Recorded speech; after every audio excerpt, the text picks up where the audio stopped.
Sveiki visi, čia DevBox LT. Dabar mes pradėsime tekstūruoti savo namą. Taigi spaudžiame M raidę, atsidaro mūsų material editorius. Mes būtinai turime parsiųsti tekstūras, jeigu norime uždėti. Galime ne tik parsisiųsti, galime piešti savo tekstūras, bet patariu jums siųsti tekstūras iš cgtextures.com. Dabar turime šiokias tokias tekstūras, jas dabar pritaikysime mūsų namui. Paimkime tekstūrą, tarkim duris, ir įkelkime tiesiai į material editorių. Ir taip su kiekvienu materialu uždedame kiekvieną tekstūrą.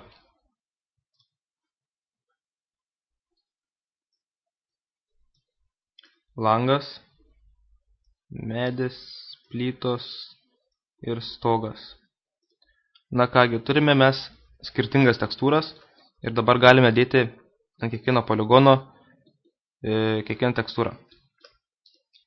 Pasirenkame patį namo, vadiname body, kūną, spaudžiame Modify panelę, atsidarysime langę, spaudžiame Polygon pasirinkimo priemonę ir pasirenkame visą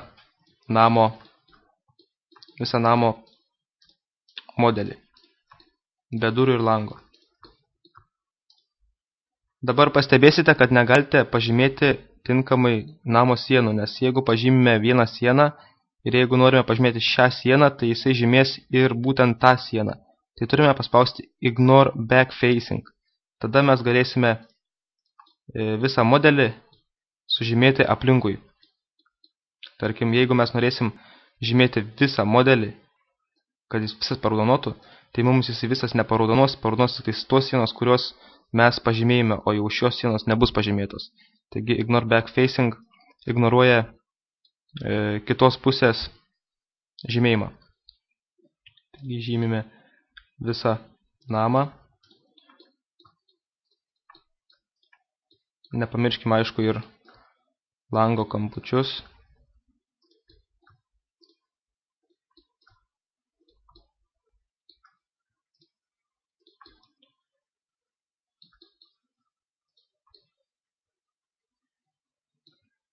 Štai turime pasižymėję visą namą, ant kurio bus dedamos tekstūros. Tai yra medžio tekstūros. Spaudžiame M arba šią ikonėlę. Pasirinkame medį su medžio tekstūra ir spaudžiame Assign Material to Selection. Ir jis mums uždeda tekstūrą. Štai kaip mums uždėjo 3ds Max'as tekstūrą labai negražiai, nes mūsų modelis nėra pritaikytas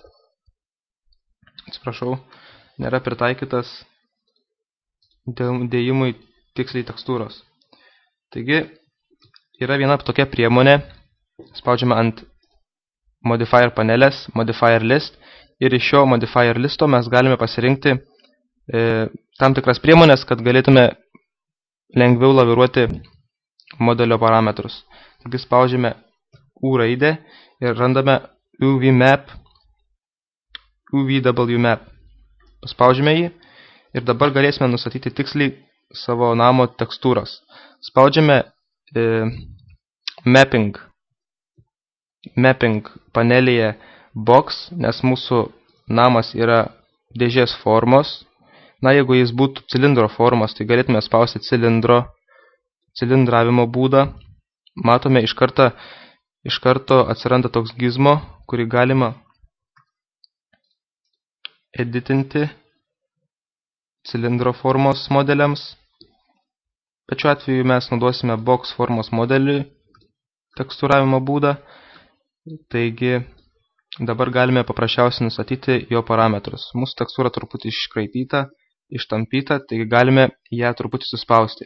Tai suspaudžiam tokiu lygiu, kad gautus padoriai, kad atrodytų mūsų namas padoriai. Aišku, aukštį. Dar matosi truputį ištempta, tai galime truputį suspausti atgal. Štai. Ir kad visa mūsų tekstūra būtų nusistovėjusi, kad mes jos negalime keisti, vėl konvertuojame modelį į Editable Polygon.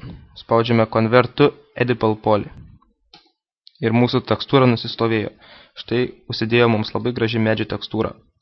Na kągi, dabar dedame lango tekstūrą. Pasirenkame langą.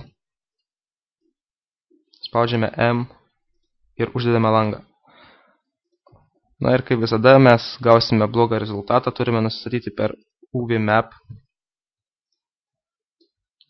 Dabar gal būtų geriau taip pat box, tik reikia gražiai sužeisti mums su tekstūros parametrais.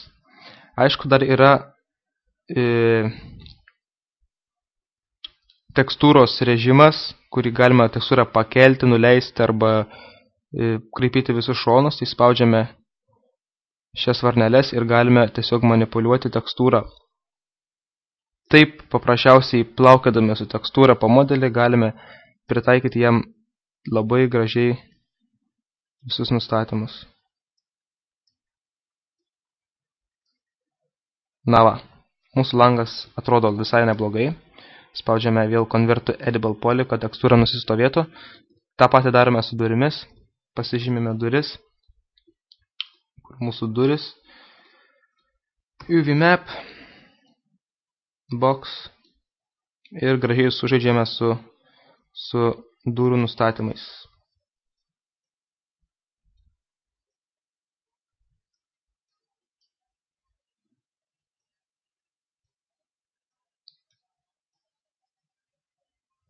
Na va, turime gražias dureles.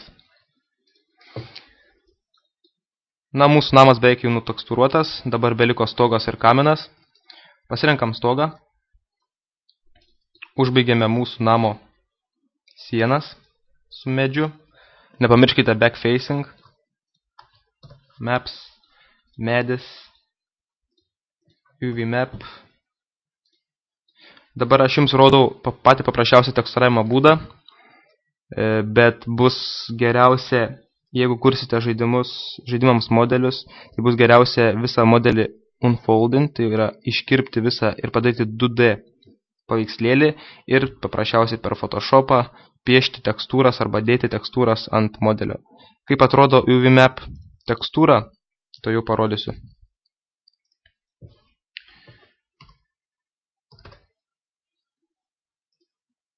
Štai kaip atrodo tekstūra. Visa tekstūra yra iškerpama. Na, ne tekstūra, bet modelis yra iškerpamas ir padaromas 2D paveikslėliu. Ir tiesiog, kai yra nupiešiama tekstūra, visa tekstūra yra užmaunama ant modelio. Štai kaip atrodo iškirpti poligonai.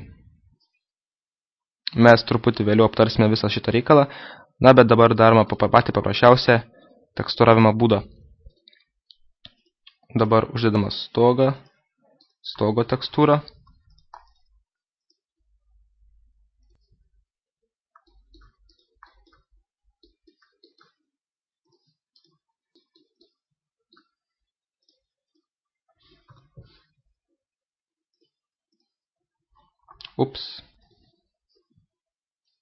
Pasirenkame stogą, spaudžiame M, uždedame namo stogo tekstūrą, vėl UV Mapping.